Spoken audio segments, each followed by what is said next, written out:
Madam, someone has come to see you.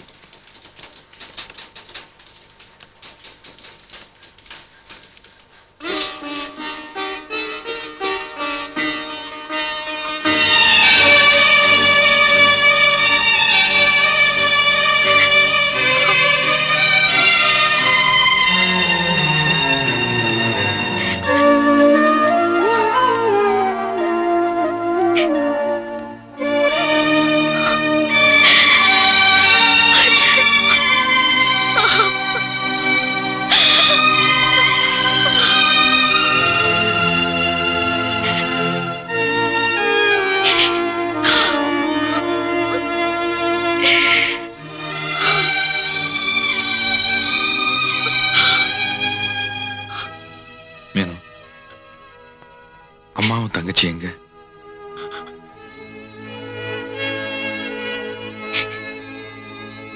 சொல்றேன். உங்களை arrest பண்ண 3வது நாள் அம்மா என்னை தேடிக்கிட்டு பத்திரிக்கை ஆபீஸ்க்கு வந்தாங்க. உங்களை எப்படியாவது பார்க்கணும்னு சொன்னாங்க. நான் என்னால முடிஞ்ச வரைக்கும் முயற்சி பண்ணி பார்த்தேன்.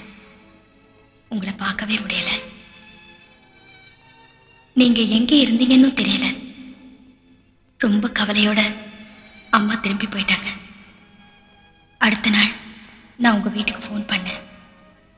யாருமே ஃபோனை எடுக்கல. நான் நேரா வீட்டுக்கே போனேன். வீடு பூட்டி இருந்தது. பக்கத்துல இருந்தவங்க கிட்ட அம்மாவையும் உமாவையும் பத்தி கேட்டேன். யாருக்கும் ஒரு விவரமும் தெரியல. அவங்க போற எல்லா இடத்துலயும் தேடி பார்த்தேன். போலீஸ்லயும் ரிப்போர்ட் பண்ணேன். எந்த பிரயோஜனமும் இல்லை. 2-3 நாள் கழிச்சு பத்திரிக்கை ஆபீஸ்க்கு ஒரு ரிப்போர்ட் வந்துச்சு. ஊருக்கு வெளியில ரயில்வே ட்ராக்ல ஊரு தெரியாத நிலையில 50 வயசுல ஒரு அம்மாவும் 20 வயசுல ஒரு பொண்ணுமா 2 பொண்ணுங்களும்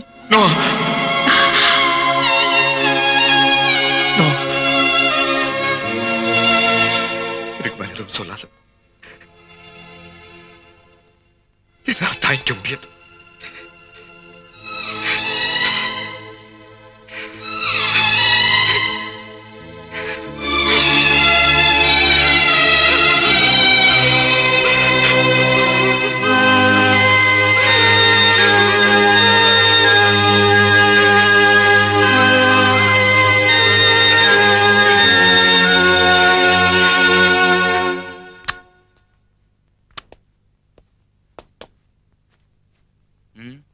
சுப்ரீம் கோர்ட் ஆர்டர் படி அர்ஜுனை ரிலீஸ் பண்ணிட்டாங்க.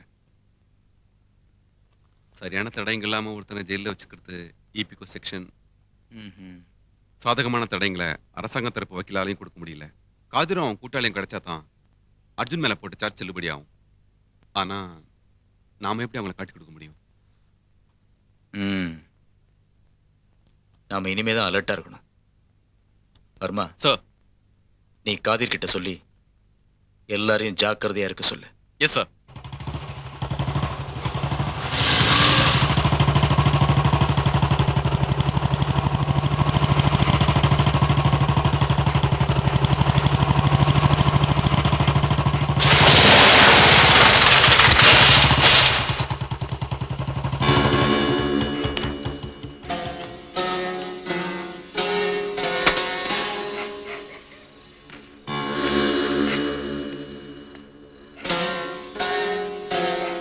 என்ன காதர்?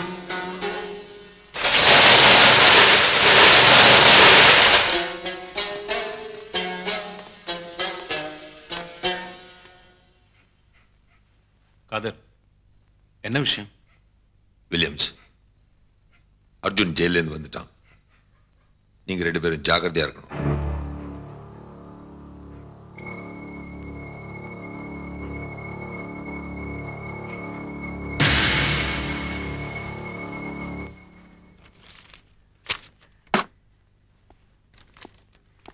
அர்ஜுன்,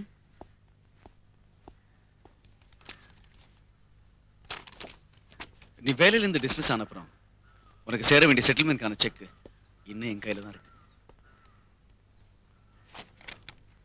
இப்ப சுப்ரீம் கோர்ட் நிரபராதின்னு சொல்லிடுச்சு.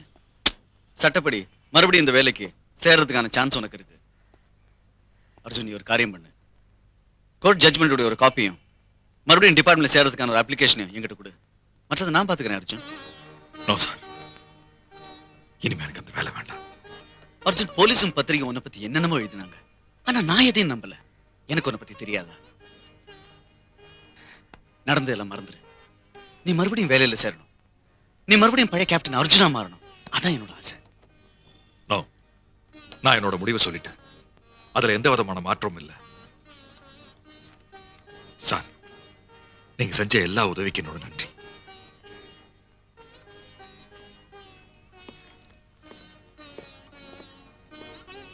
அர்ஜுன், ஒரு விஷயம் சொல்ல மறந்துட்டேன். போலீஸ் கமிஷனர் கிருஷ்ணா நீ எங்கன்னு கேட்டு பல தடவை போன் பண்ணாரு.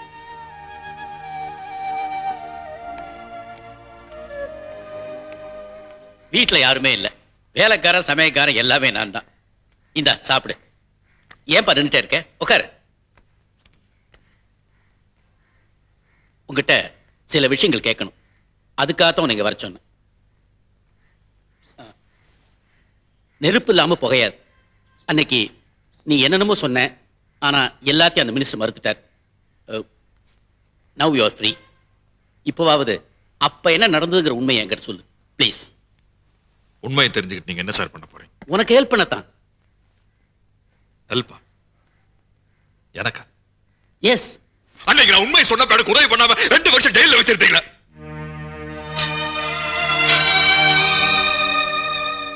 அங்க நான் அனுபவிச்ச சித்திரவதையும் கொடுமையும் இருக்கேன்.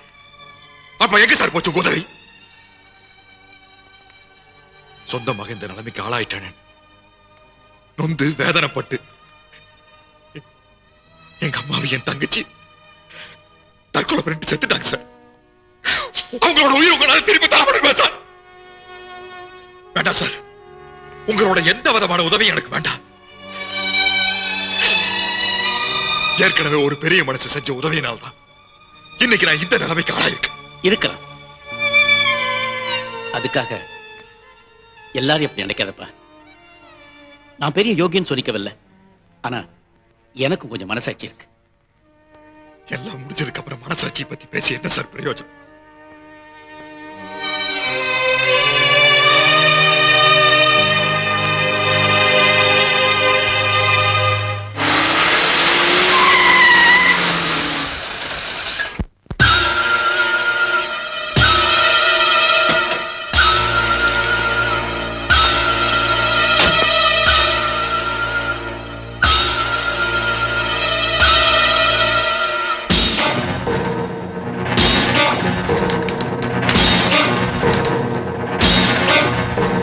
என்னடா முறைக்கிற?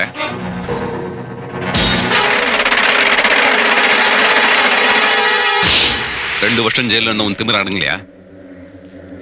Mister Varma. Yes sir. Please come in.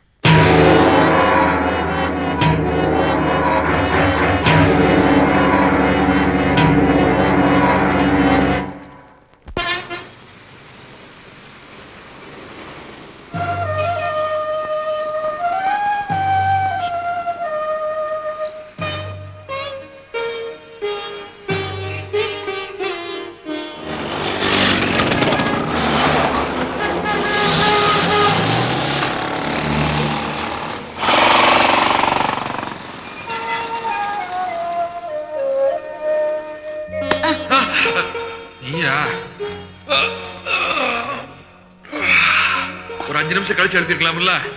ஒரு அருமையான கனவு கெடுத்துட்டேன். 747 ஜம்போ ஜெட். நாங்க தான் பைலட்.